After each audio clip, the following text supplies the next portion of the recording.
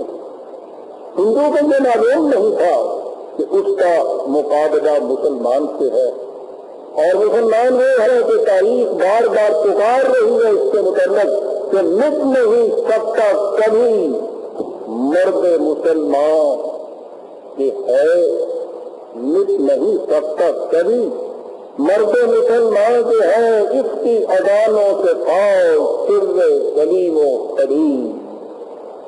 دیکھتے عزیزان مان، وہ مسلمان کون ہے کہ جن کی اذانوں سے سر سلیم و خلیل پاس ہوتا ہے اور جو کسی کے ندائے سے مٹ نہیں سکتا. آج ہمارے نزدیک تو مسلمانوں کے گھر میں ہر پیدا ہونے والا بچہ مسلمان ہوتا ہے.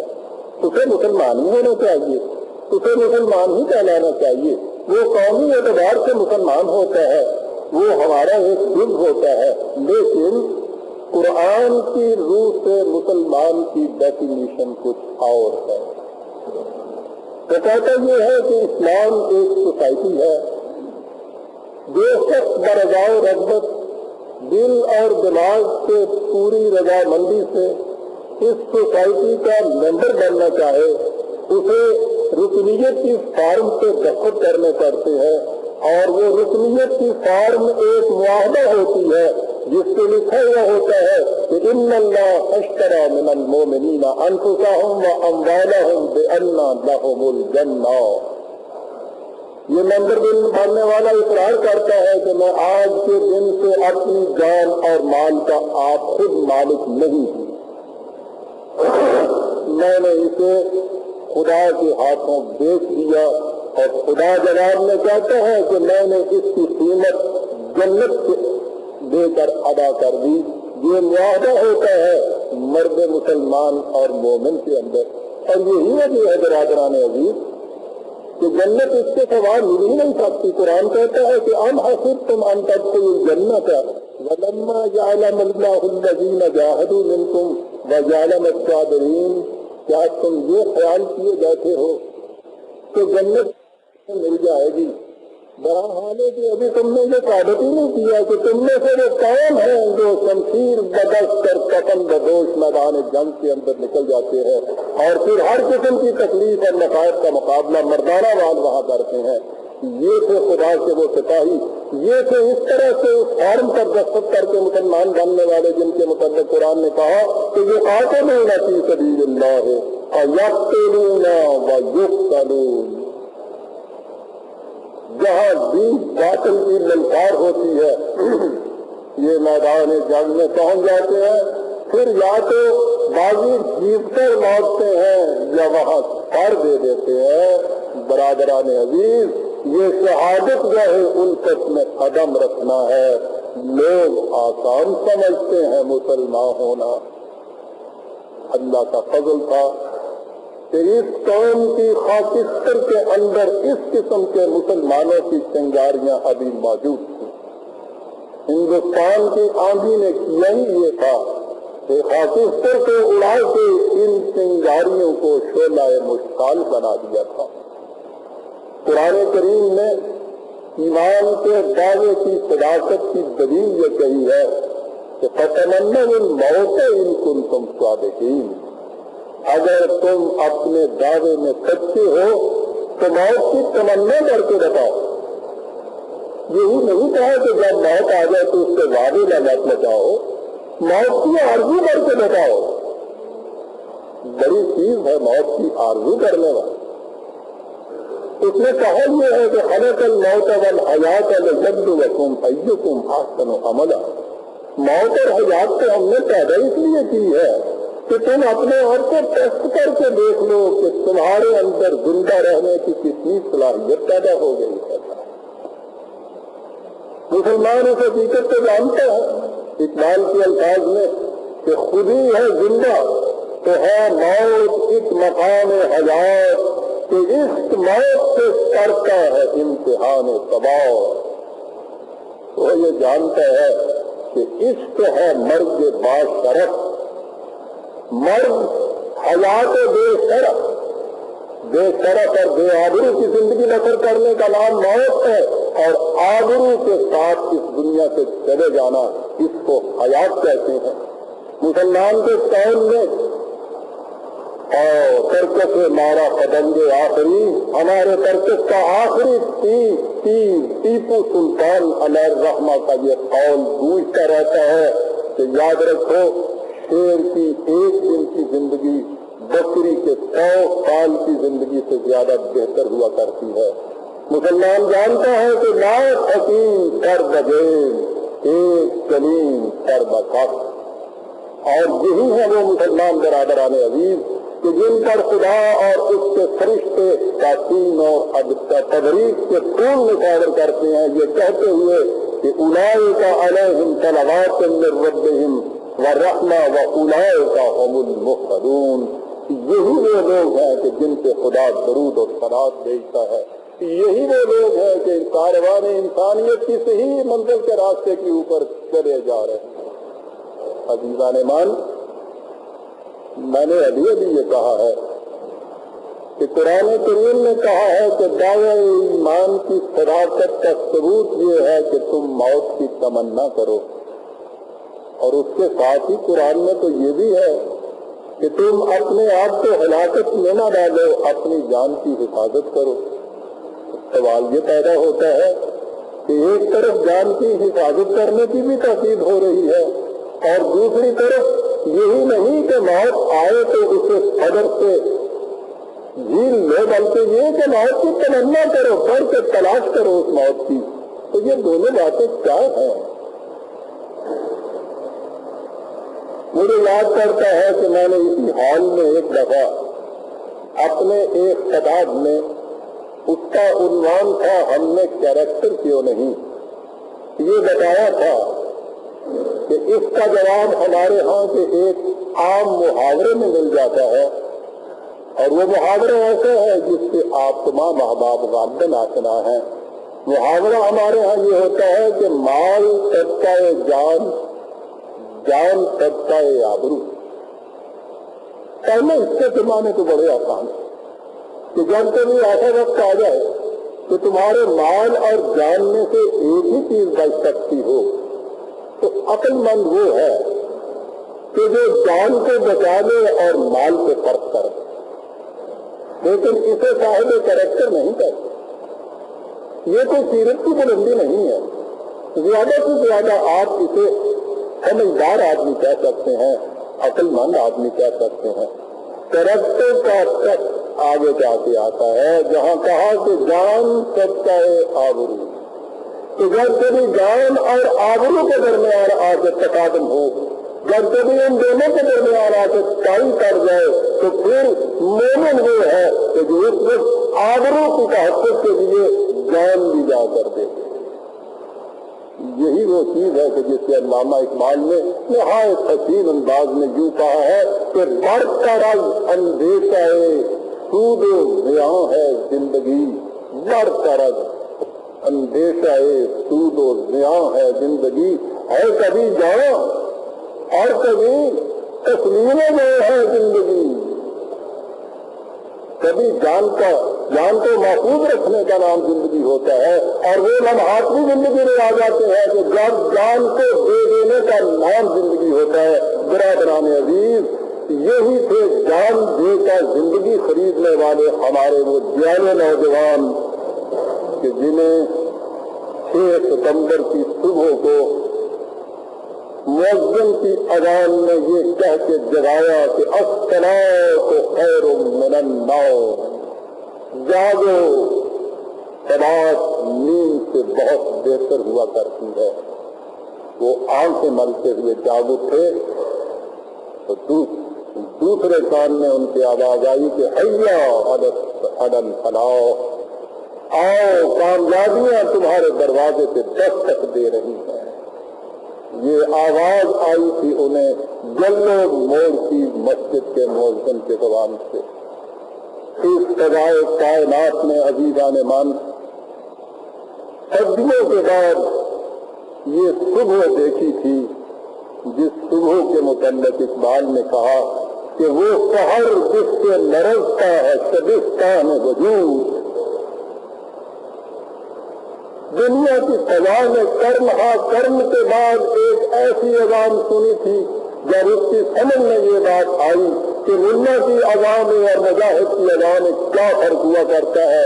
اقبال کے الفاظ میں کہ الفاظ معانی میں تفاوت نہیں، لیکن ملا کی اذان اور مجاہد کی اذان اور پرواز ہے دونوں کی اسی ایک فضا میں. کرگس کا جہاں اور ہے، شاہی کا جہاں اور. آج ان اذانوں سے بیدار ہونے والے کرگس نہیں تھے، شاہین تھے ہمارے. وہ اٹھے، ادھر سے خدا کی یہ آواز آئی اور انہوں نے کہا لبیک اللہم لبیک، یہ جان جو ہم نے بھیجی ہوئی ہے تمہارے ہاتھوں، تم نے مانگی ہے، یہ امانت تھی ہمارے پاس، حاضر ہے میرے مولا. کس قدر ہم سعادت مند ہیں کہ تم نے ہماری اس نظر محبت کو قبول کیا. جنگ کی اسٹریٹجی کا تقاضا یہ تھا عزیزان من کہ ہمارے سپاہیوں کو نہر سے اس پار رکھا جاتا، لیکن ان کی بیداری تمنا انہیں پکار کر کہہ رہی تھی کہ آج ہوئے آپ بڑھتے ہو دریائے تم وہ تیز، اے جوئے آپ بڑھ کے ہو دریائے تم وہ تیز، ساحل تجھے عطا ہو تو ساحل نہ کر قبول. ان کی کیفیت یہ تھی کہ سینہ شمشیر سے ظاہر ہے دم شمشیر کا، انہیں اس کنارے پر روک کے رکھنا پڑتا تھا برادران عزیز. اور اتنے احتیاط اور روک کے رکھنے کے باوجود مومن کا قلب وہ تھا کہ شامی شہید جس کی عظمتوں کے سامنے عظمتوں کے علم بھی جھک جاتے ہیں برادران عزیز. جب یہاں اس کنارے کے اوپر وہ موت کو ہر طرف تلاش کرتا رہا، اقبال نے کہا تھا کہ اجل کی ہم نے ہنسی اڑائی، اسے بھی مارا تھکا کر. جب وہ نہ ملی تو وہ نہر سے اس پار اجل کی تلاش میں چلا گیا، اس کو شکار کرنے کے لیے چلا گیا. دنیا یہ کہتی ہے کہ بریگیڈیئر شامی وہاں شہید ہوا، ہم کہتے ہیں کہ اس نے وہاں اجل کو شکار کر لیا. یہاں جا کے وہ کس طرح سے مر سکتا ہے؟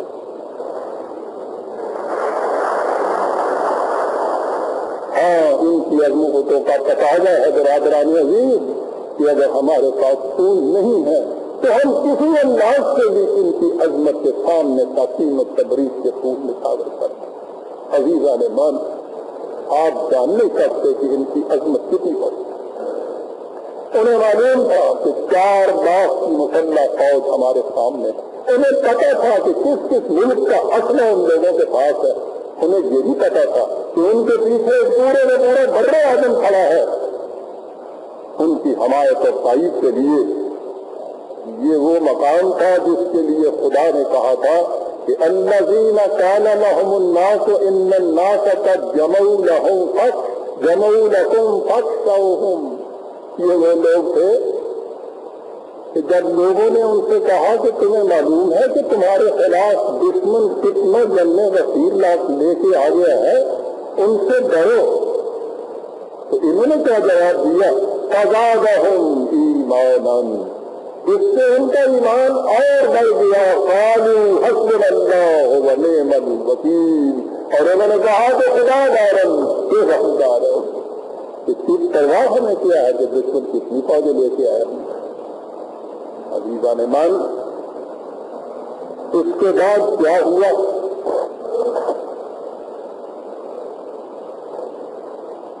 جو کچھ اس کے بعد ہوا اس سے ساری دنیا حیران ہے، اس سے زمین حیران ہے، اس سے آسمان حیران ہے، اس کے اوپر تاریخ کے اوراق حیران ہے، زمان حیران ہے، مکان حیران ہے، اور غیر تو ایک طرف برادران عزیز اس کے اوپر خود ہماری قوم حیران تھی۔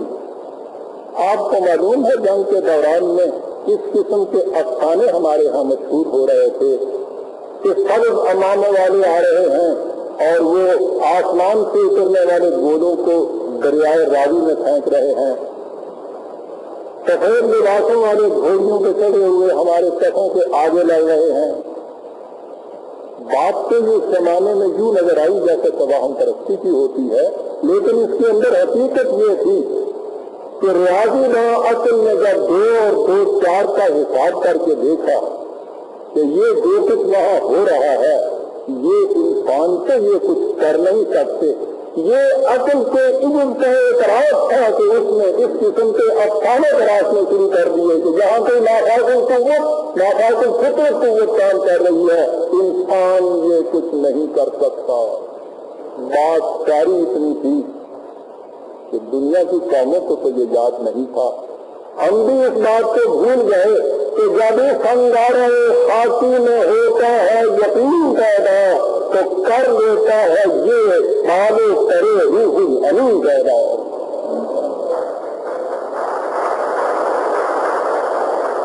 میرا برادر عزیز، یہ بالو کرے روح الامین آسمان سے نہیں اترا کرتے، ان کی تخلیق ہوا کرتی ہے مرد مومن کے خون جگر سے، ان کی نمود ہوا کرتی ہے ان کے قوت بازوؤں سے، اور یہ وہ مقام ہوتا ہے کہ جہاں خدا کو بھی یہ کہنا پڑتا ہے کہ فلم تقتلوہم ولکن اللہ قتلہم وما رمیت اذ رمیت ولکن اللہ رما، تم ان کے انہیں قتل نہیں کر رہے تھے اور انہیں قتل کر رہے تھے، تم ان کے اوپر تیر نہیں برسا رہے تھے، ہم تیر برسا رہے تھے۔ یہ ہے وہ مقام اور یہ ہے وہ مرد مومن جس کے متعلق کہا گیا کہ ہاتھ ہے اللہ کا، بندہ مومن کا ہاتھ، غالب کار آفرین، کار کشا کار ساز۔ بندہ مومن کا ہاتھ ہی ہوتا ہے برادران عزیز۔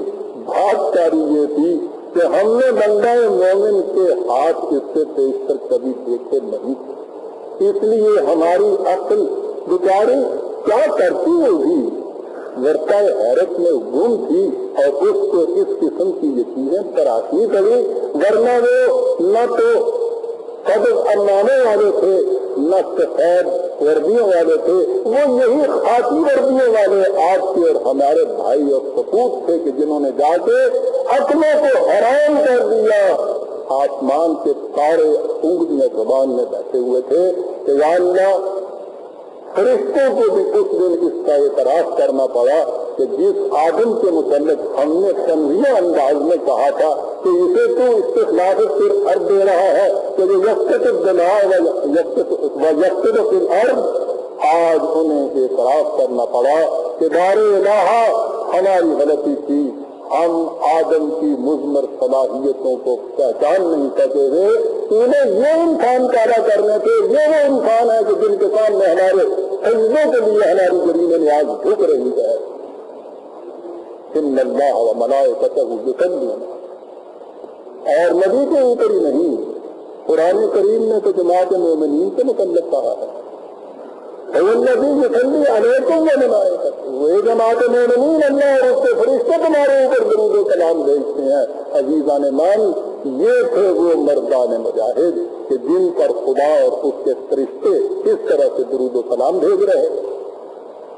اور یہی وہ راز ہے جس کے لیے کہا گیا ہے کہ ایک ایک مومن 10-10 پر بھاری ہوتا ہے.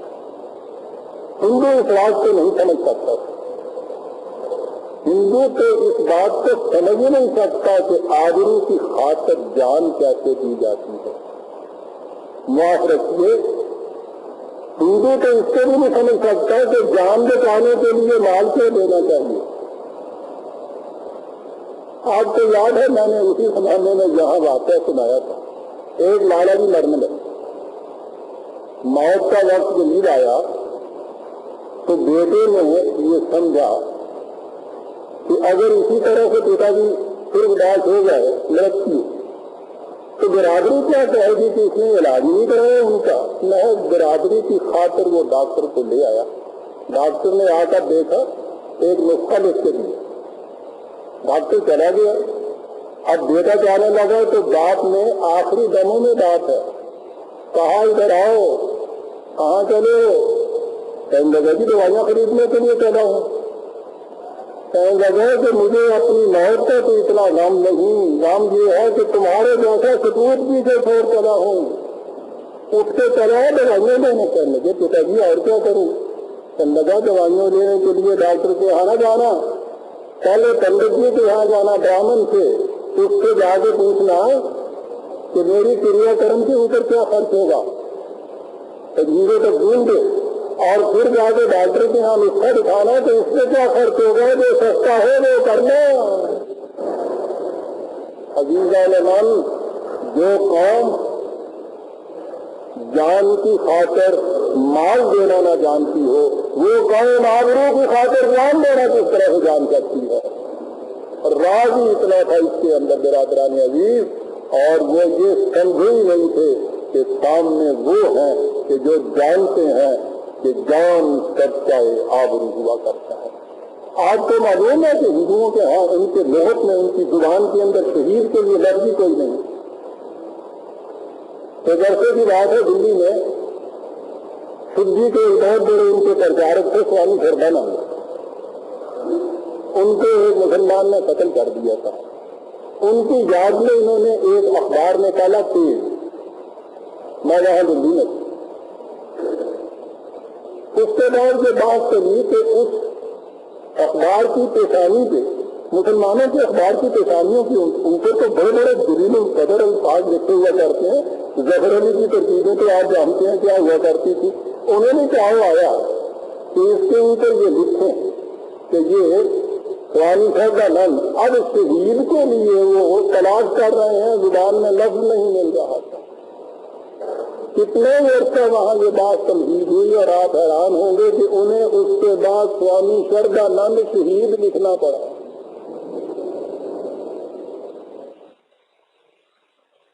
یہاں بنایا گیا، لیکن امر میں وہ بات کہا کہ جو شہید کے اندر ہوتی ہے. برادران عزیز، اس قوم کے لغت کے اندر شہید کا لفظ نہیں ہے.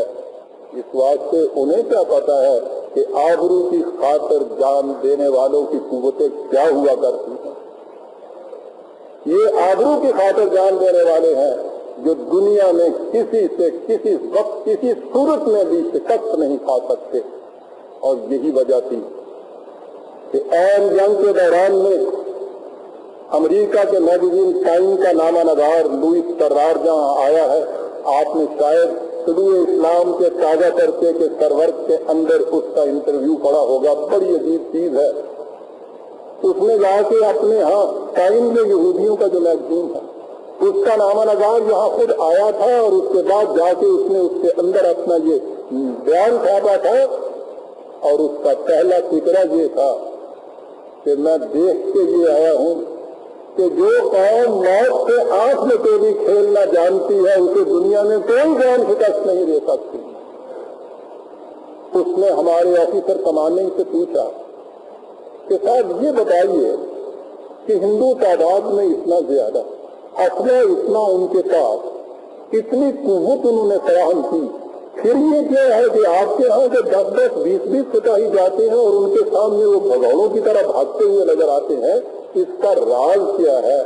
اس نے لکھا ہے ان الفاظ میں کہ اس آفیسر کمانڈنگ نے اس فخر رخسار 42 سپاہی نے نگاہ اٹھائی، میری طرف دیکھا، مسکرایا، کہا کہ اگر یہ جذبات شہادت کہیں ایسی جنس ہوتی جو قیمت سے خریدی جا سکتی تھی تو ہندو اسے امریکن ایڈ کے ساتھ وہاں سے منگوا لیتے، لیکن یہ متا دگا عزیزان من بازاروں میں نہیں بکا کرتی، یہ متا اس کی تخلیق ہوا کرتی ہے مومن کے خون جگر سے، یہ تنہا ہوتی ہے اس کے نگاہ پاس میں، یہ مستور ہوتی ہے اس کے قلب بے-باک کے اندر، اور یہی وہ جذبے ہیں کہ جب وہ مومن کے سینے سے ابھرتے ہیں تو دنیا کی کوئی قوت ان کا مقابلہ نہیں کر سکتی،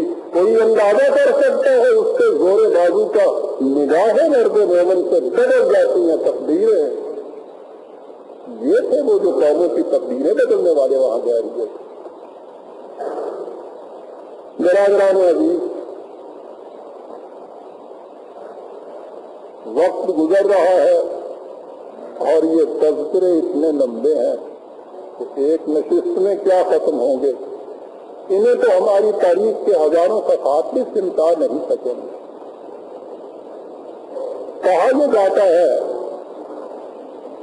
کہ جب سے یہ نئے ویپن یا اسلحہ دنیا میں آیا ہے، انفرادی شجاعت اور بہادری کے کارناموں کے لیے موقع نہیں رہا۔ میں ان 17 دنوں کی اجتماعی طور پر جو کچھ ہمارے ججوس و اکاثر نے کیا تھا ان کا کوئی واقعہ آج پیش نہیں کروں گا، آپ نے بہت کچھ سن لیا، بہت کچھ سنتے چلے آ رہے ہیں، میں چند واقعات پیش کروں گا ان کی انفرادی بہادری اور شجاعت کے، ان میں سے ایک فرد نے کیا کیا تھا عزیزان من، اور پھر آپ کو نظر آئے گا یہ بات، اقبال نے جو کہا تھا کہ ہر فرد ہے ملت کے مقدر کا ستارہ، ہمارے آسمان ملت کے یہ چمکتے ہوئے ستارے کیا کیا۔ سب سے پہلے میرے سامنے محاذ خیم کرم کا سب سے پہلا شہید خادم حسین آتا ہے۔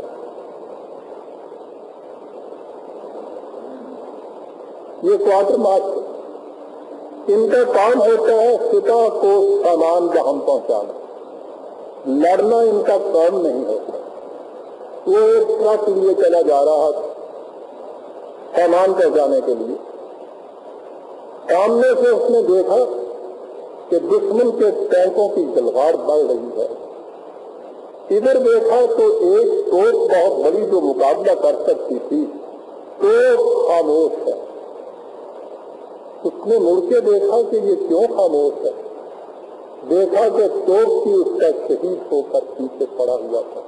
یہ اس کا کام نہیں تھا کہ اپنی اس ڈیوٹی کو چھوڑ کے کدھر لڑائی میں آ جاتا، اسے یہ معلوم تھا کہ گولے وہاں سے بارش کی طرح برس رہے ہیں، اسے یہ معلوم تھا کہ وہاں جانا جو ہے زیادہ سے زیادہ 2-3 منٹ تک زندگی وہاں سے مل سکتی ہے، لیکن وَتَمَنَّوُا الْمَوْتَ إِن كُنتُمْ صَادِقِينَ اس کے دل میں تھا کہ سچے ہو تو موت کی تمنا کرو۔ اس نے اپنے ٹرک کو وہیں چھوڑا، لپک کر ادھر آیا، اس توپ کے پیچھے آ کے کھڑا ہوا، 1 سیکنڈ میں پہلا گولا پھینکا تو ایک ٹینک ان کا داغا، دوسرا گولا پھینکا، دوسرا ٹینک ان کا فنا کر دیا، اور اتنے میں ان کا تیسرا ٹینک خادم کے اوپر سے گزر گیا۔ لیکن ان 2 گولوں نے اس دن میدان جنگ کا رخ بدل دیا۔ جو آگے ہماری سپاہ تھی اس کی سمجھ میں یہ بات نہیں آتی تھی کہ جس توپ کا توپ کی اس سے پہلے یوں شہید ہو گیا تھا اور توپ خاموش تھی، وہ چلی کس طرح سے۔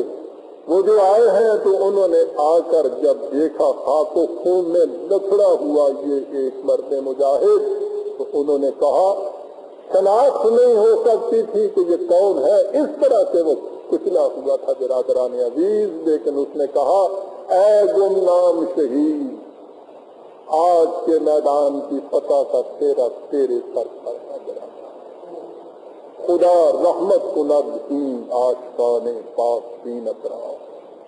دیکھتے ہیں آپ موت کی تمنا کرنے والے کیا ہوتے ہیں. یہ تو پھر بھی ایک میجر تھا. آفیسر کا کہا جا سکتا ہے کہ احساس زیادہ شدید اور بلند ہوا کرتا ہے، لیکن یہاں آفیسر میں اور سپاہی میں کوئی فرق ہی نہیں.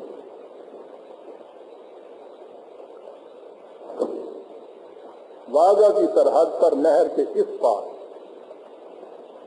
فیلڈ ایمبولینس والے کچھ سپاہی کھڑے تھے. فیلڈ ایمبولینس والے وہ ہوتے ہیں جو لڑتے نہیں ہیں. یہ نہیں کہ ان کو لڑنے کا حکم نہیں دیا جاتا، ان کو لڑنے کی اجازت نہیں دی جاتی. ان کا کام ہوتا ہے زخمیوں کی مرہم پٹی کرنا، میدان جنگ سے زخمیوں کو اٹھا کے پیچھے لانا. انہی میں سے ایک کمپاؤنڈر نہر کے اس پار کھڑا ہے، سامنے دیکھ رہا ہے کہ ایک مشین گن کے پیچھے ہمارا جو سپاہی ہے اس کو آ کے گولی لگی اور وہ وہاں شہید ہو گیا. ایک مشین گن کے خاموش ہو جانے سے اس زمانے میں میدان کا رخ بدل سکتا تھا. وہ تڑپ اٹھا، اس کا یہ کام نہیں ہے. نہر کے اس پار ہے، پل ٹوٹ چکا ہے، ایک ثانیے کے تعامل کے بغیر وہ نہر میں ٹوٹ گیا. وہ نہر کے جس کی تندیے لہروں کے آگے 17 دن تک وہ بھارت کی فوج وہاں کنارے کے اوپر کھڑی رہی تھی، کسی میں ہمت نہیں پڑتی تھی کہ اس کی لہروں سے کھیلے. یہ اس میں کود گیا. آپ حیران ہوں گے کہ پار چلا گیا، اس کنارے پہ جا پہنچا. اپنا ریڈ کراس کا جو بلہ تھا نوچ کے پھینک دیا کہ اس کے ساتھ لڑنے کی اجازت نہیں ہوتی. تیزی سے اس توپ کے پیچھے چلا گیا اور وہاں جا کے اس نے اس مشین گن کو چلانا شروع کر دیا. میدان مار لیا. اس فوج کے کماندار کا بیان ہے کہ میں نے واپسی پر آ کے اپنے غازیوں کی تعداد گنی، شہیدوں کی لاشیں جب دیکھی تو ان میں ایک لاش زیادہ تھی اور سمجھ میں نہیں آتا تھا کہ یہ لاش کس کی ہے. یہ لاش اسی فیلڈ ایمبولینس کے کمپاؤنڈر کی. ہم ادھر والے کیوں نہ کہتے برادران عزیز کہ کوئی آسمان کا فرشتہ اتر کے آ گیا تھا. بات سمجھ میں آ ہی نہیں سکتی تھی اس کے علاوہ کہ یہ ہو کیا رہا ہے. نہیں، اس سے بھی زیادہ میرے سامنے ایک اور واقعہ ہے. ہماری ایک پلٹن کے نائب کا بیان ہے کہ ہم ایڈوانس کرتے ہوئے چلے جا رہے تھے. میں نے ادھر دیکھا کہ ایک سپاہی زخمی پڑا ہے. فیلڈ ایمبولینس والے دور دور کہیں دکھائی نہیں دیتے. اس کے جسم سے خون کے فوارے چھوٹ رہے ہیں. میں نے اپنی پلٹن کو چھوڑا اور لپک کر اس کی طرف آیا. اس کے قریب آ کے بیٹھ گیا. اپنے جھولے سے میں نے فیلڈ پٹی نکالی.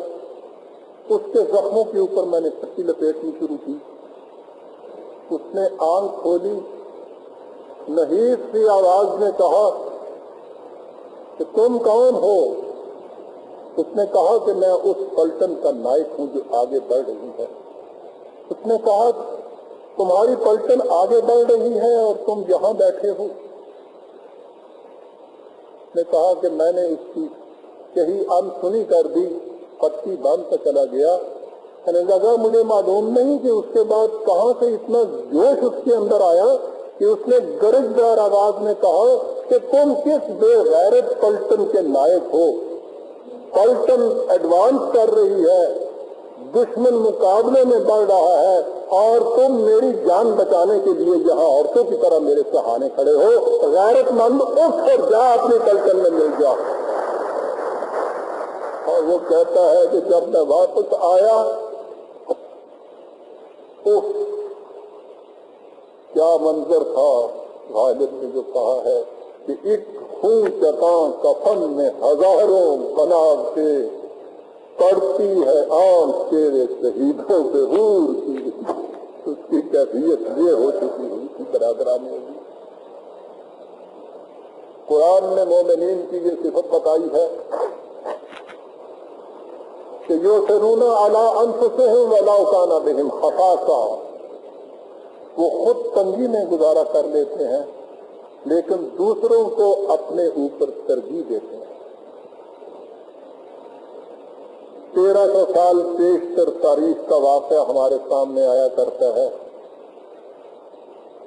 کہ ایک جنگ میں صحابہ کرام شہید ہوئے، ایک خاتون محترمہ پانی پلا رہی تھی، وہ جنگوں میں شریک ہوا کرتی تھی ہمارے ہاں مسلمان عورتیں۔ ان کا اپنا بیان ہے اس کے بعد کہ میں ایک زخمی کے سرہانے گئی، اس نے کہا تھا العطش پیاس، میں نے اس سے منہ میں پانی ٹپکانا چاہا تو دوسری طرف سے آواز آئی العطش۔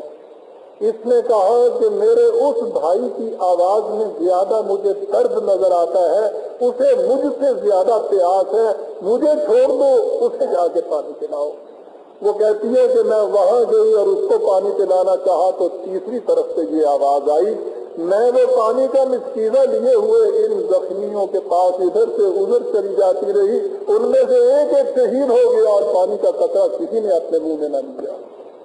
یہ واقعہ 1300 سال سے ہماری تاریخ میں تھا، لیکن عزیزان ایمان، جیسا کہ میں نے پچھلے سال لکھا تھا، اللہ کا احسان ہے کہ ہمیں اب اپنے بچوں کو ان واقعات کو سنانے کے لیے 1300 سال پیچھے نہیں جانا پڑے کرے گا۔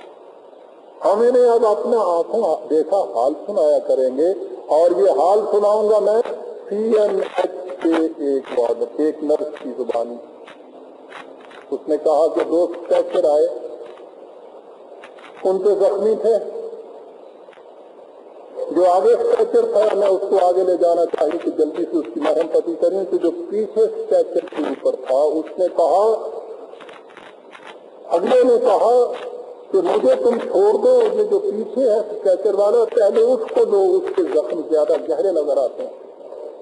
میں نے اسے چھوڑا تو دوسرے اسٹریچر کو لے کے اندر آ گئی، اس کی مرہم پٹی کی، زخم کچھ ایسے گہرے نہیں تھے کہ اتنے میں میل نرسنگ سپاہی نے آ کے کہا کہ اس سپاہی کا اس زخمی کا تو حال زیادہ خراب نظر آتا ہے۔ میں وہاں لٹک کے گئی تو دیکھا کہ اس کے جسم سے بہت سا خون چلا گیا تھا۔ اس نے نحیف سی آواز سے پوچھا کہ میرے اس گرائی کا کیا حال ہے؟ یہ سپاہی ایک دوسرے دوست کو گرائی کہا کرتے ہیں، ہم وطن، اس کا کیا حال ہے؟ وہ بچ گیا؟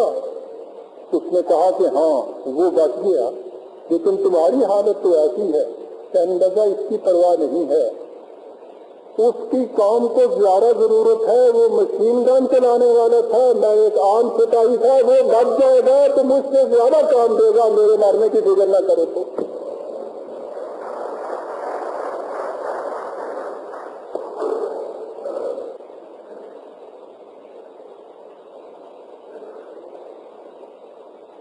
اور اس ٹینک کے ڈرائیور کا میں کس طرح سے بھلا دوں برادران عزیز، یہ سیالکوٹ سیکٹر کا واقعہ ہے۔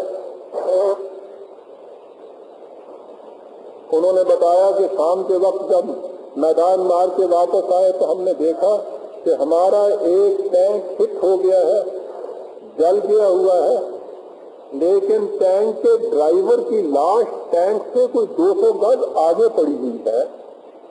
میں سمجھ میں نہیں آ سکتا تھا کہ ٹینک سے پیچھے تو ہو سکتی ہے لاش، کہ ٹینک جل جائے تو ڈرائیور اس میں سے نکل کے پیچھے کی طرف حفاظت کے لیے آ جائے، ٹینک پیچھے ہے لاش آگے ہے، بات سمجھ میں نہیں آتی تھی۔ اس نے کہا کہ ہمارے ساتھ بھارتی فوج کا ایک قیدی تھا، اس نے کہا کہ میں اس معائنہ کو بتاتا ہوں تمہیں کہ یہ کیا ہوا ہے۔ نے کہا کہ جب یہ ٹینک ہٹ ہوا ہے تو اس کے اندر سے اس کے ڈرائیور نے چھلانگ لگائی، اس کے کپڑے جل رہے تھے، اس کا چہرہ جھلسا ہوا تھا، لیکن اس کے ہاتھ میں چین گن تھی، وہ بجائے اس کے پیچھے کی طرف اپنی فوج کی طرف جاتا ہے حفاظت کے لیے، وہ اسٹین گن چلاتا ہوا ہماری طرف بڑھتا چلا آ رہا تھا، اور اس نے جہاں آ کے دم توڑا اور مرتے مرتے ہم نے سے 10 آدمیوں کو زخمی کر دیا وہ تھا۔ عزیزان مان، یہ تھے آسمانوں سے اترے ہوئے ہمارے فرشتے کہ جنہوں نے یہ کچھ کر کے دکھایا تھا کہ فتمنوا الموت ان کنتم صادقین، سچے ہو موت کی تمنا کر کے بتاؤ۔ اور اسی ٹینک کی رجمنٹ کا ایک دوسرا واقعہ ہے، ٹینک ہٹ ہو گیا، وہ جل رہا تھا، کریو اور ڈرائیور باہر نکل آئے، اپنی پلٹن کے اندر شامل ہو گئے۔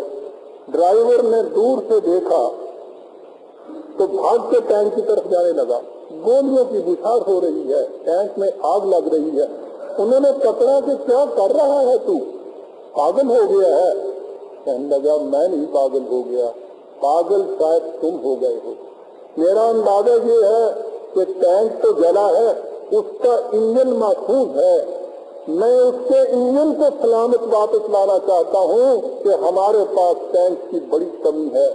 اس نے کہا وہاں جا کے تو ختم ہو جائے گا۔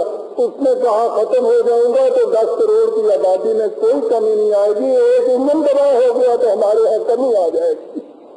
وہ گیا اور انجن کو لے آیا اور اپنی جان دے دی۔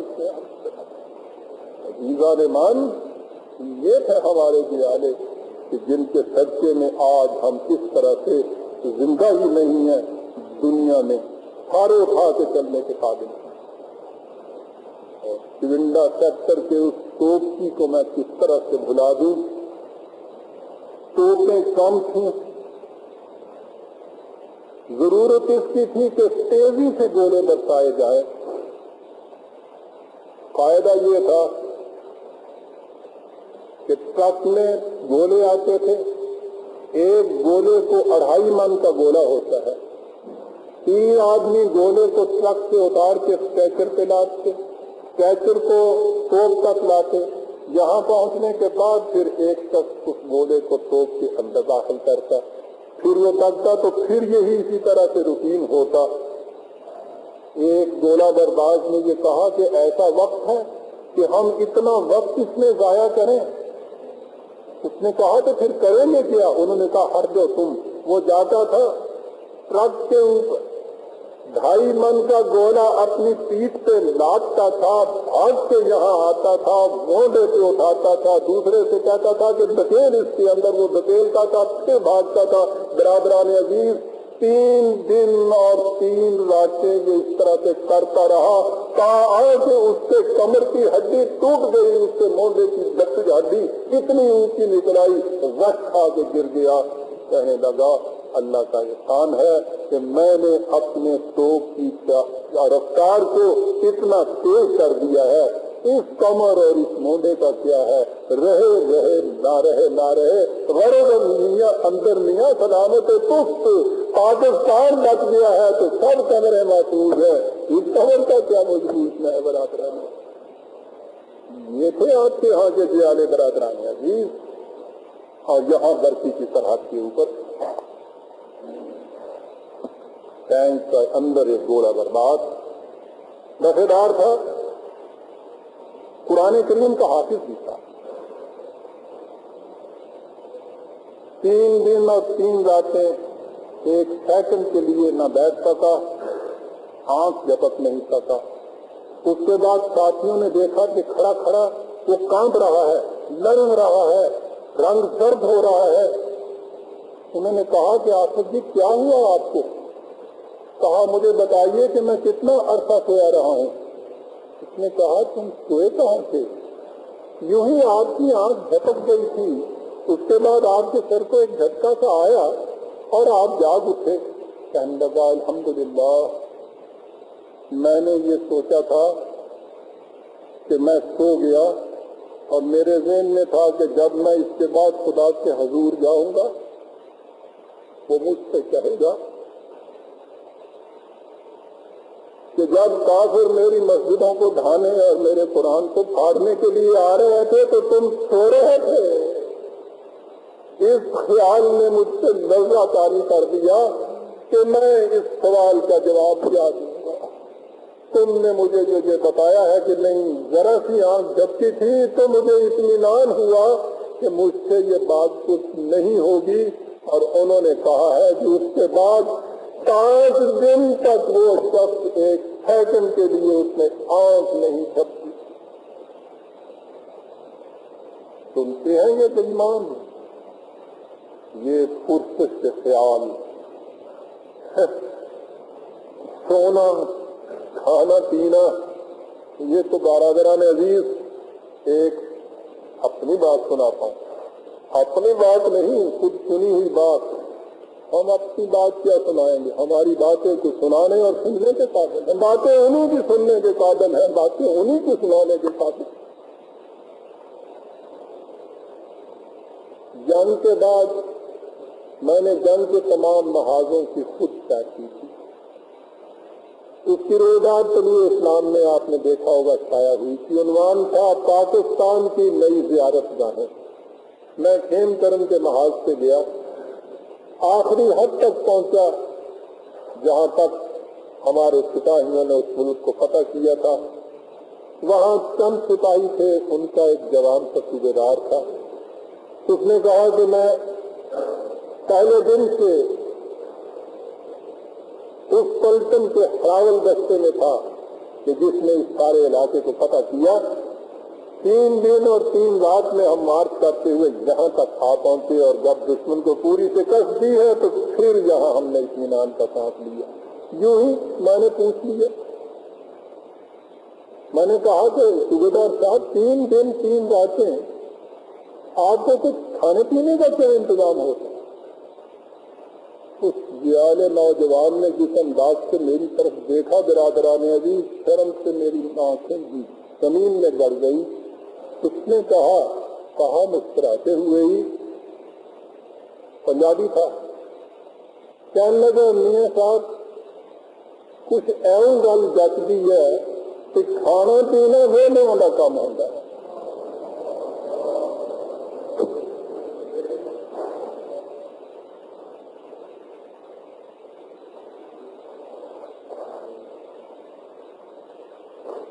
کہنے لگا چنے کی پوٹلی میرے پاس تھی، 3 دن اور 3 راتیں اس کا ہوش ہی نہیں ہے کہ وہ چنا میرے پاس ہے، وہ جہاں بنے کا بنا میرے ساتھ آ گیا ہوا تھا۔ کھانا پینا تو ویلیاں دا کام ہوتا ہے۔ کیا بات سمجھا گیا وہ ان پڑھ فوجی برادران ہے، سارا راز حیات کہہ گیا اس کے اندر۔ ضمن یاد آ گیا۔ واپس جب آئے تو شام کا وقت ہو رہا تھا، ایک کھیت میں کچھ سپاہی بیٹھے ہوئے، ان کے لیے کھانا آ گیا تھا، وہ کھانا کھا رہے تھے، آج سے گزرے علیق سلیق ہوئی۔ انہوں نے کہا کہ آئیے صاحب کھانے میں شریک ہو جائیے، بسم اللہ کیجیے۔ ہم نے کہا کہ نہیں، ہمارے پاس گاڑی ہے، ہم ابھی جا پہنچتے ہیں اپنے گھر، اور ابھی پریشان بھی تھا تو کوئی بات نہیں، آپ کھائیے۔ ہم کھڑے تھے، وہ بیٹھے کھا رہے تھے۔ سنیے عزیزان من کیا بات کہی۔ سپاہی ان پڑھ، وہ سیاہ وردی میں جو ہوا کرتے تھے، غالباً وہ ٹینک والے ہوتے تھے، اس نے ہاتھ سے لقمہ رکھ دیا، کہنے لگا، وہ بھی پنجابی تھا، کہنے لگا جی یہ تو کوئی چنگا نہیں لگتا نا کہ ایک طرح کھانا ہوئے تو دوسرا کھڑا ویستا ہوگا۔ اللہ، میں نے سوچا برادران، اور آج تک سوچ رہا ہوں کہ اگر ہمارے ہاں سمجھنے والوں کی سمجھ میں کہیں یہ بات آ جائے کہ ایک چنگا نہیں لگتا کہ ایک طرح کھانا ہوئے تو دوسرا کھڑا ویستا ہوئے، تو ساری قسمت اب کر جاتی ہے برادران۔ ہوئی گل نہیں ساری سمجھ آئی۔ یہ تھے آپ کے ہاں کے یہ جوان سپاہی، یہ ان پڑھ، یہ کیفیت ان کی تھی کہ یہ بات تو سمجھ میں نہیں آتی، ایک نہیں چنگا لگتا، ایک کہیں یہ انقلاب و تبدیلی ہمارے ہاں بھی آ جائے کہ سانو بھی یہ چنگا نہ لگے کہ ایک کھانا ہوئے تو دوسرا دیکھنا ہوئے، تو کاش کہ وہ سپاہی گئی سمجھ جڑی ہے بھی کہ سانو سمجھ والے نے بھی یہ سمجھ آ جائے۔ اور یہ بات تو برادران عزیز پھر بھی بڑی پیچھے کی بات ہے، بات اس سے بھی اور آگے آتی ہے میرے سامنے۔ ہمارے یہاں فارسی کے ایک شاعر نے کہا ہے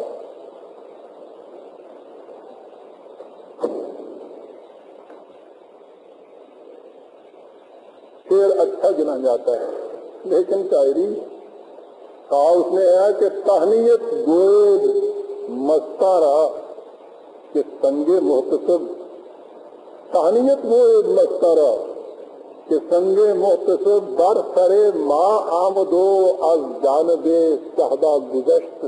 کہا کہ میں بیٹھا ہوا تھا، سراہی تھی شراب کی شیشے کی میرے سامنے، پی رہا تھا، اچانک وہاں سے تھانے دار آ گیا، اس نے دور سے دیکھا، اس نے وہیں سے ایک پتھر اٹھایا اور مارا اس کی طرف، کہا اے ناکشو مبارک ہو، وہ پتھر میرے سر پہ آگے لگا، سراہی لگ گئی۔ بات برادران عزیز شاعری کی تھی، ہم لوگ شاعری کا لطف لیتے ہیں۔ آؤ میں آپ کو بتاؤں کہ یہ شاعری حقیقت کس طرح سے بنا کرتی ہے۔ حقیقت بنا کرتی ہے ٹینک ریجیمنٹ کے ایک نائب کی زبان سے یہ واقعہ سنیے کہ اس نے کیا کہا۔ اس نے کہا یہ کہ ٹینک ہٹ ہو چکا تھا اور میں اپنی پین گن لیے ہوئے دشمن پہ فائر کرتا جا رہا تھا۔ دشمن اتنا قریب تھا کہ گویا جنگ دست بدست ہو رہی تھی، اور ایسے وقت میں وہ ہینڈ گرینیڈ پھینکنے شروع کر دیتے ہیں۔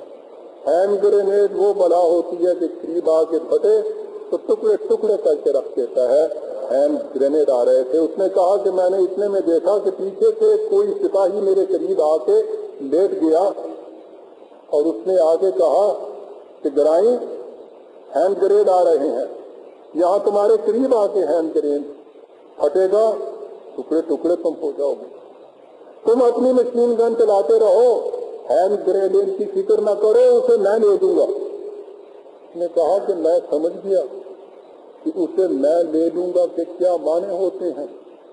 میں نے اسے کہا کہ کیا کہہ رہے ہو؟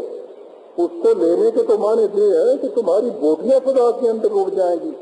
کہنے لگا بھائی تمہارے پاس پین گن ہے، میرے پاس صرف رائفل ہے، تم مارے گئے بہت بڑا ایک مقام میں پوزیشن ہماری جو ہے تباہ ہو جائے گی، میں مارا گیا تو اتنا زیادہ کچھ نہیں ہوتا۔ کہتا ہے کہ اتنی بات کہی تھی کہ ایک ہینڈ گرینیڈ آیا، اس نے جمپ کیا، اس کے اوپر جا کے اپنے آپ کو اس نے ڈال دیا، وہ پھٹا اور فضا میں اس کی بوٹیاں اڑ رہی تھی، اور میں اس کے سراہنے بیٹھا آنسو بٹھا رہا تھا کہ مجھے معلوم ہی نہیں تھا کہ وہ کس پلٹن کا سپاہی ہے۔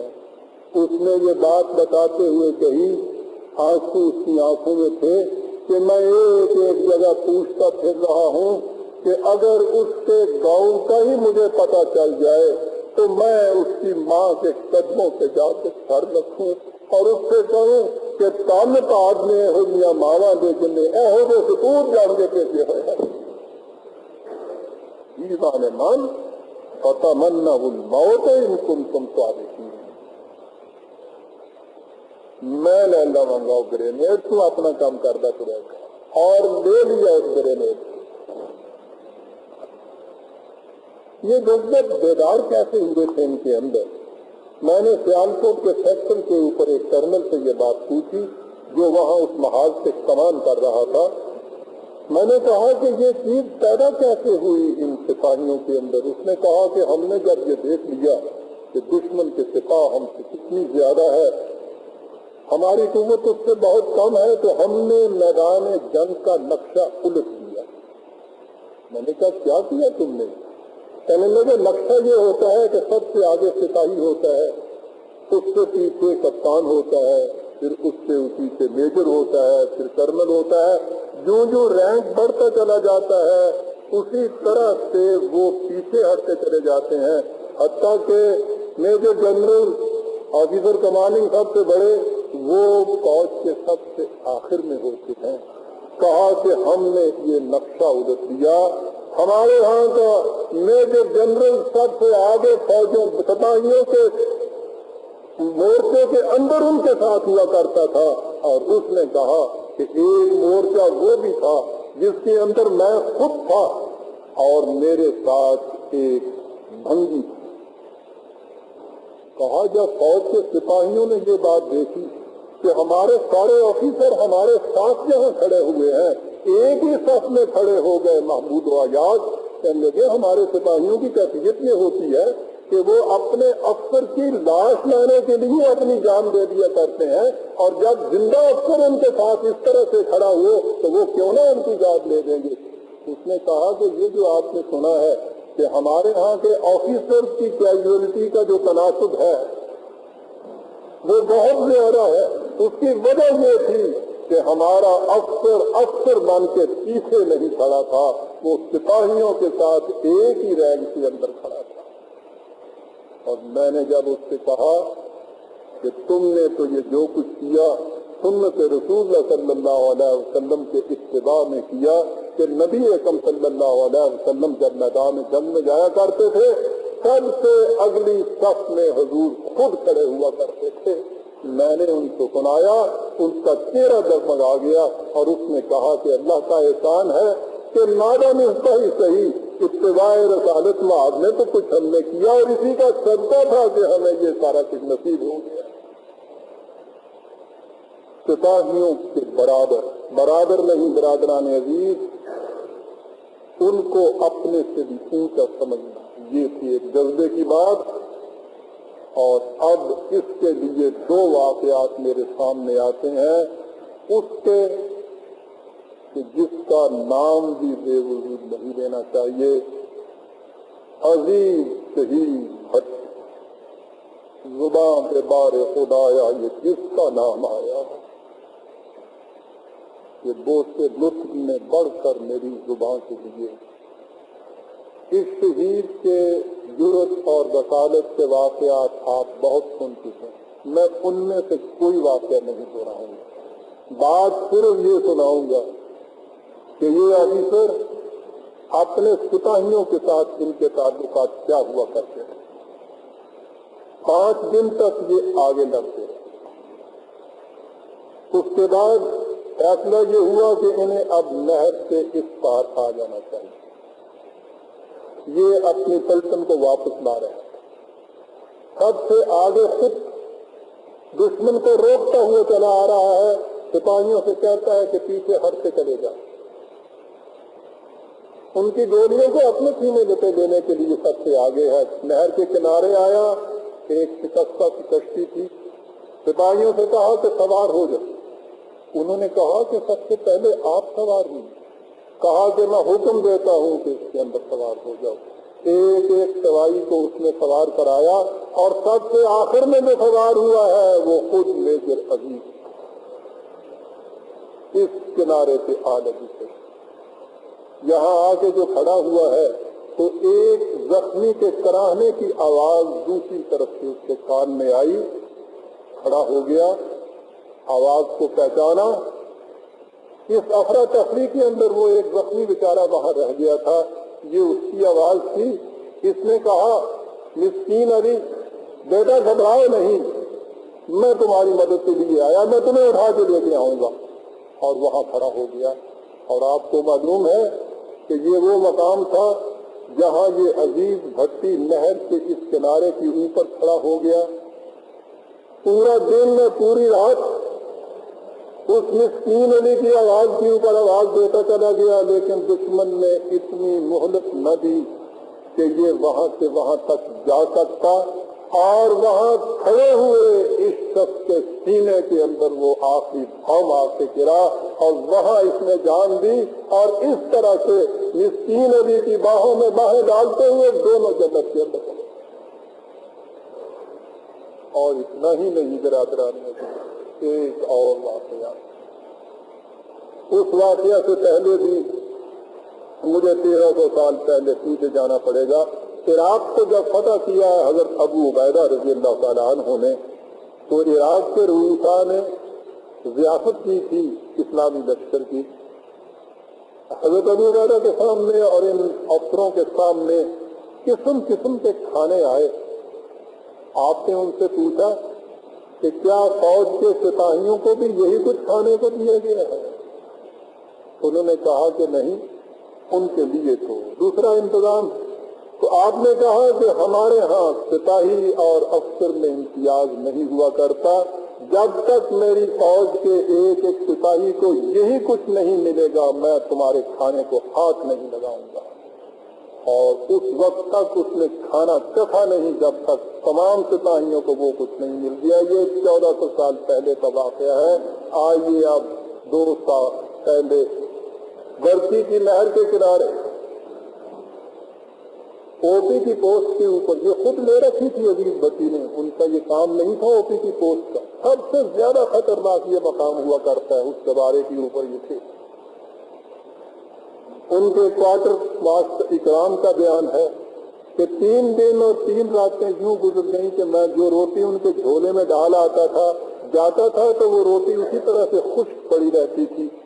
مجھے بڑی فکر ہوئی کہ کچھ تو ان کو کھانے کو ملنا چاہیے. عزیز بچی کو میٹھی پوریاں بہت پسند تھیں.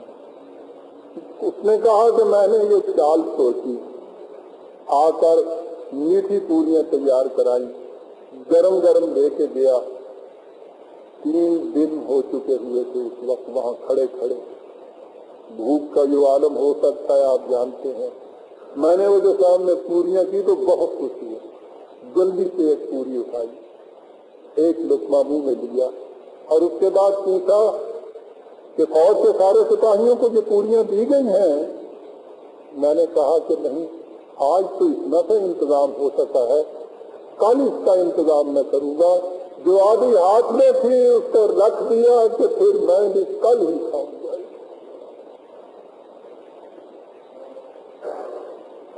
عزیزان، یہ تھے ہمارے جیال نوجوان. اللہ، معلوم نہیں کہ یہ کردار اور سیرت کہاں سے ان کے اندر پیدا ہوا تھا. یہ وہ شخص تھا کہ تیسری رات کو یہ اکرم کہہ رہا ہے ان کا اردبی کہ تھوڑا سا وقت ایسا مل گیا جس میں ہم نے کہا کہ آپ ذرا دیکھ جائیے چھت کے اوپر ننگی چھت. میں نے کہا کہ ذرا ٹھہریے، نیچے کمرے میں ان دیہاتیوں کے بستر پڑے ہیں جو یہاں سے چھوڑ کے چلے گئے ہوئے ہیں. میں ایک بستر اٹھا کے لاتا ہوں، وہ جہاں بچھاتا ہوں. کہنے لگے کہ دیہاتیوں کی ہر چیز ہماری امانت ہے، ان کی کسی چیز کو استعمال کرنا مسلمان سپاہی کے اوپر حرام. ننگے خط کے اوپر 15 منٹ کے لیے لیٹ گئے. شہریوں کے بستر تک کو استعمال کرنا اپنے لیے حرام سمجھا برادران ہے. یہ کیا چیز؟ میں پھر وہی آتا ہوں کہ جان صدقہ آبرو، اور آبرو سے مراد برادران عزیز جیسا میں نے کہا ہے، اس سے مراد محض عصمت اور عفت ہی نہیں ہوا کرتی. آبرو تو قوم کی آبرو ہوتی ہے، ملک کی آبرو ہوتی ہے، اسلام کی آبرو ہوتی ہے، انسان کی اپنی ذات کی آبرو ہوتی ہے. آبرو تو ان مستقل اقدار کو کہا کرتے ہیں کہ جن کے اوپر جان نچھاور کی جایا کرتی ہے. لیکن آبرو کے اوپر جان دینا اسی وقت تک ممکن ہے جب کہ قوم کے اندر غیرت اور حمیت باقی ہو.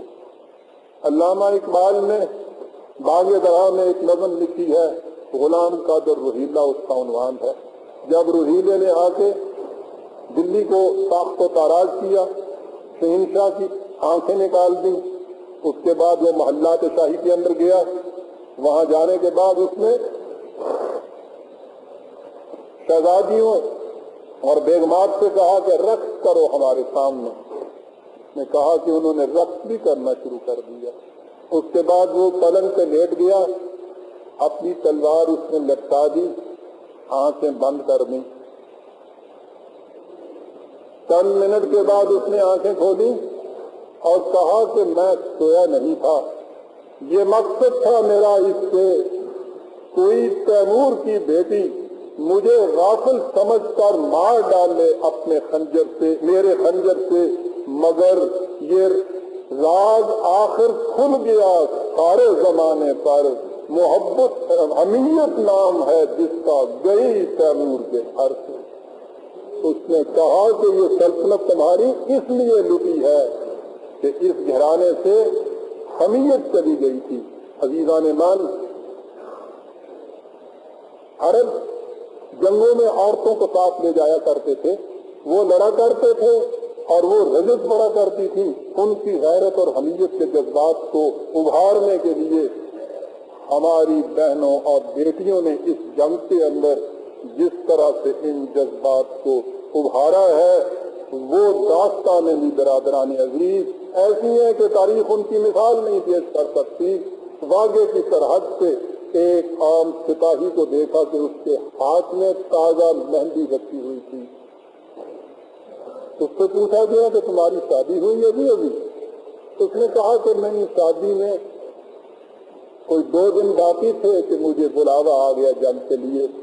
میری ماں نے اور میری بہن نے شگن کے لیے میرے ہاتھ پہ مہندی تھوڑی سی ڈال دی۔ کہا کہ میں ہاتھ لیے بیٹھا تھا کہ میری منگیتر جو گھر ہی کی لڑکی تھی، چچا کا بہن تھی، وہیں رہتی تھی، اس نے کہا کہ وہ شرم و حیا کا مجسمہ گھونگھٹ سے ڈالے ہوئے آئی، اس نے اپنی انگلی کے خون کے 2 قطرے اس مہندی کے اندر ملا دیے اور خاموش واپس چلی گئی۔ اس نے کہا کہ ان 2 قطروں کی حفاظت کے لیے میں نے اس کے بعد اس میدان جنگ میں اپنی جان کی کوئی قیمت نہیں سمجھی۔ نے کہا کہ جب میں گھر سے نکلا ہوں تو پیچھے سے میرے آواز آئی تھی کہ پیچھے کی فکر نہ کرنا، ایسا وقت کبھی کبھی آیا کرتا ہے۔ میں نہیں جانتا کہ ماں کی آواز تھی یا بہن کی یا اس منگیتر کی آواز تھی، لیکن اس آواز نے پیچھے کے فکر کو مدہوش کر دیا میرے آگے سے۔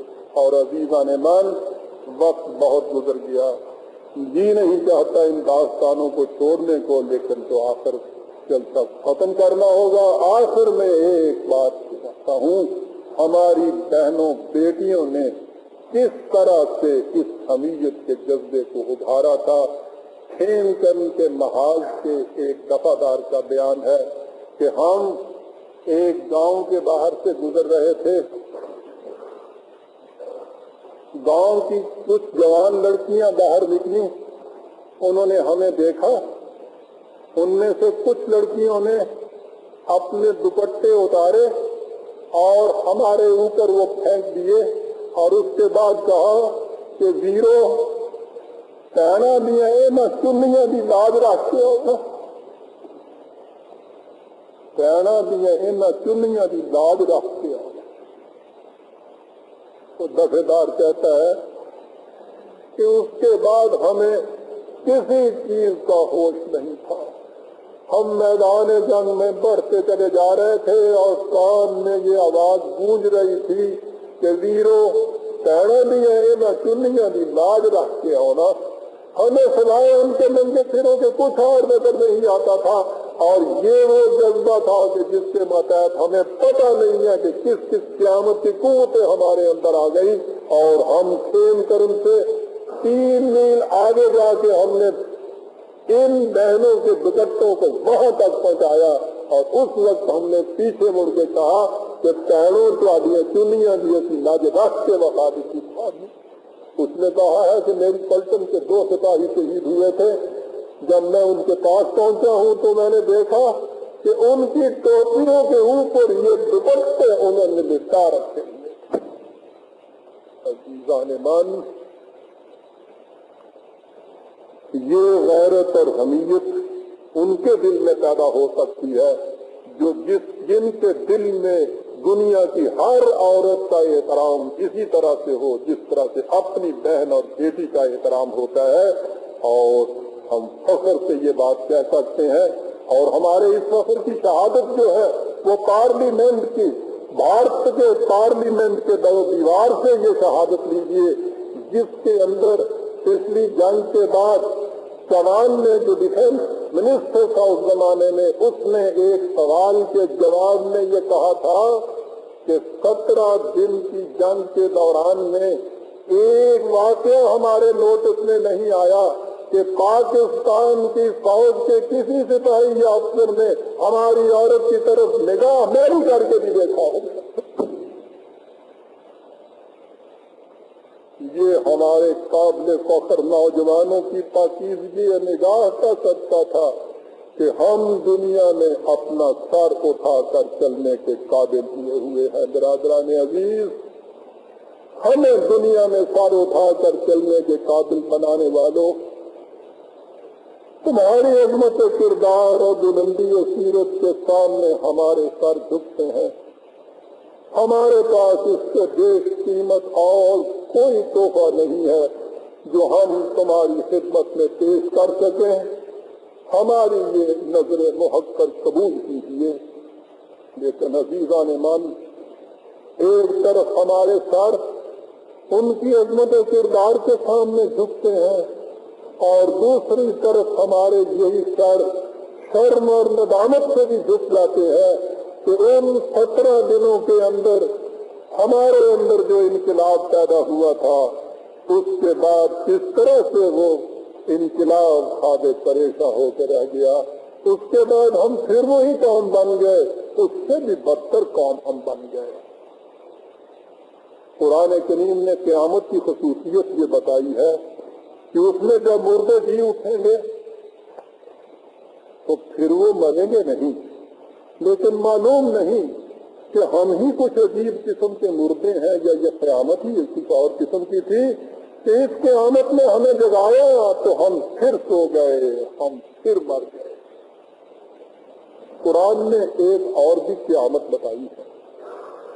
اس نے کہا یہ ہے کہ وَنُفِخَ فِي الصُّورِ فَصَعِقَ مَن فِي السَّمَاوَاتِ وَالْأَرْضِ، ایک دفعہ سور پھونکا جائے گا تو جتنے رہنے والے ہیں وہ مدہوش ہو جائیں گے۔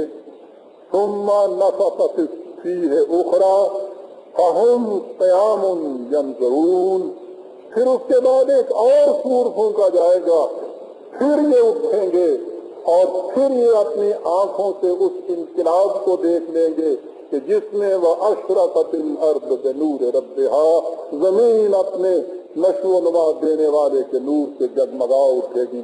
برادران عزیز، اگر ہم سے یہی قیامت آنی ہے، اگر یہ دوسرا ہی سور وہ ہے کہ جس میں ہم نے اس طرح سے اٹھنا ہے، تو خدا کرے جتنی جلدی یہ سور پھونکا جائے اتنی جلدی ہماری قسمت جاگ اٹھے۔ اور اگر یہ نہ ہوا برادران عزیز، تو میرے سامنے قرآن کریم کی یہ وعید جو ہے آنسو رلانے کے لیے آتی ہے، جو اس نے کہا کہ إِلَّا تَنْفِرُوا يُعَذِّبْكُمْ عَذَابًا أَلِيمًا وَيَسْتَبْدِلْ قَوْمًا غَيْرَكُمْ وَلَا تُضِرُّوهُ، اگر تم نے ایسا نہ کیا، اگر تم ہر وقت جہاد کے لیے مستعد نہ رہے، اگر تم آواز دینے کے اوپر کفن بروش میدان جنگ کے اندر نہ نکل آئے، تو یاد رکھو تمہاری جگہ ایک اور قوم دے لے گی اور تم ہمارا کچھ نہیں بگاڑ سکو گے۔ حذر اے چیرہ دستاں، سخت ہیں فطرت کی تعبیریں۔ برادران عزیز، دعا کیجئے ان یادوں کے صدقے میں کہ ان کے صدقے میں دعائیں قبول ہو جایا کرتی ہے کہ خدا کرے کہ ہم اللہ کی اس وعید کے اندر نہ آ جائیں کہ ہم اس جذبہ جہاد کو اپنے سینوں میں خاموش کر دیں اور اس سے قانون مقافات عمل کی روح سے آپ دیکھتے ہیں کتنی بڑی شدید وعید ہے کہ تمہاری جگہ پھر ایک اور قوم لے لے گی اور تم ہمارا کچھ نہیں بگاڑ سکو گے۔ دعا کیجئے کہ ان خون شہداء کے صدقے میں ہمارے قلب کے اندر بھی وہ حمیتیں اور غیرتیں جاگ اٹھے کہ دشمن اگر اپنے خواب میں بھی اس قسم کا ارادہ کرے تو ہم اس کے خواب کو خواب پریشاں کر کے بتا دیں۔ ربنا تقبل منا انک انت السمیع العلیم